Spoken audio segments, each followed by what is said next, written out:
তো আগের ভিডিওতে আমরা দেখেছিলাম কিভাবে আমরা লাভা গেলাম। তো লাভাতে গিয়ে তারপর আমরা চলে গেলাম ছাঙ্গু ওয়াটারফলে।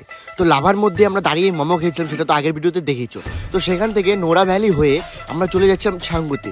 তো আরেকটা কথা আমি বলে দিই, লাভা থেকে নোরা ভ্যালির রাস্তাটা খুবই খারাপ। 15 কিলোমিটারের এই রাস্তাটা 8 কিলোমিটার পড়বে কোলাখামের জঙ্গল। তো যাবার আগে তোমাকে 200 টাকা এন্ট্রি দিয়ে যেতে হবে। একটা বাইকের জন্য নিয়ে নেয় ওরা 200 টাকা করে।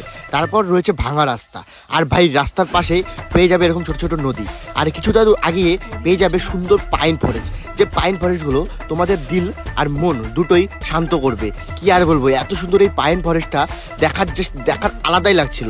কি করবো আর, আমি পুরো দুহাত তুলে এখানে নাচছিলাম, কারণ কি এখানে একদম ভিড়ভাড়টা ছিল না, সাইলেন্ট ছিল। এরপর আমরা চলে গেলাম সোজা ছাঙ্গুতে। ছাঙ্গুতে গিয়েই সেখান থেকে পার হেড 20 টাকা দিয়ে আমরা ওয়াটারফলের টিকিটটা কেটে নিলাম। আবার একটা কথা বলে দেই, ছাঙ্গুতে গিয়েই ওয়াটারফলটা তুমি পাবে না, সেখান থেকে 500 মিটার নিচে তোমাকে নামতে হবে পায়ে হেঁটে। আর সেখান থেকে 10 টাকা দিয়ে একটা লাঠিকে ভাড়া নিতে হবে, সেই লাঠিটা নিয়েই তোমাদের নিচে নামতে হবে।